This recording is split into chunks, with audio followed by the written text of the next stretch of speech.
আপনার ইউটিউব চ্যানেলের মধ্যে কোনো একটা ভিডিওর মধ্যে হঠাৎ বেশি ভিউজ আসলে আপনি কি করবেন?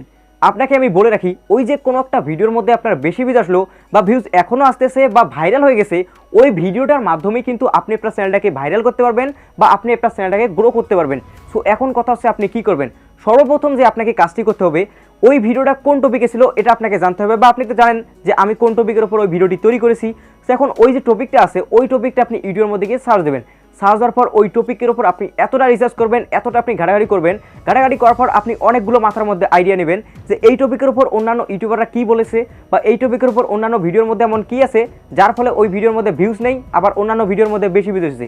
সো এটা আপনি রিসার্চ করে বের করবেন, এবং রিসার্চ করার পর আপনি কিন্তু মাথার মধ্যে এতটা আইডিয়া আসবে যে এই টপিকের আমি যদি নেক্সট ভিডিও তৈরি করি তো অবশ্যই কিন্তু আমারও বেশি ভিউজ আসবে।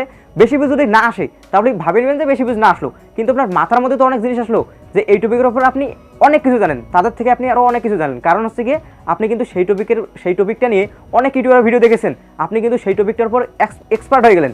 তো এখন কথা হচ্ছে আপনি কী করবেন।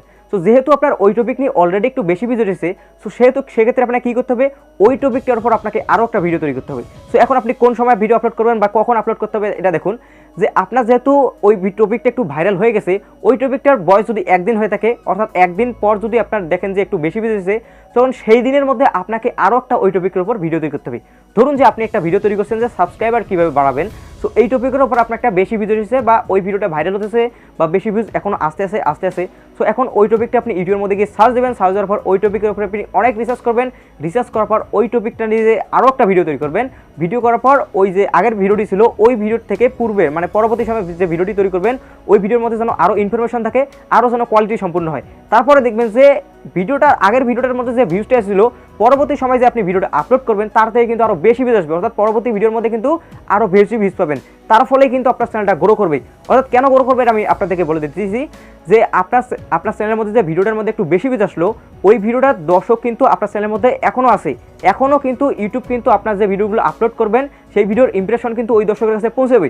সো এখন যেহেতু আপনি সেই দর্শকের রিলেটেড বা দর্শক যারা ভিডিও দেখতে পছন্দ করে ওই ধরনের রিলেটেড ভিডিও যেহেতু আপনি আবারও আপলোড করতেছেন, তো সেক্ষেত্রে কিন্তু তারা আরও বেশি পছন্দ করবে।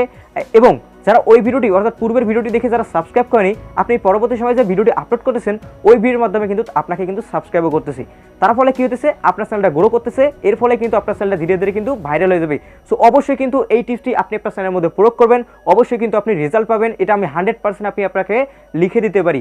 সো এই ছিল আমাদের আজকের এই ভিডিওটি কেমন লাগলো অবশ্যই কমেন্ট সেকশনে জানিয়ে দেবেন। যদি ভিডিওটি ভালো লেগে থাকে অবশ্যই একটি লাইক দেবেন। চ্যানেল নতুন দর্শক হয়ে থাকলে অবশ্যই বলবো সাবস্ক্রাইব করে বেল আইকন অন করে দেবেন। দেখা হচ্ছে নেক্সট কোনো ভিডিওতে।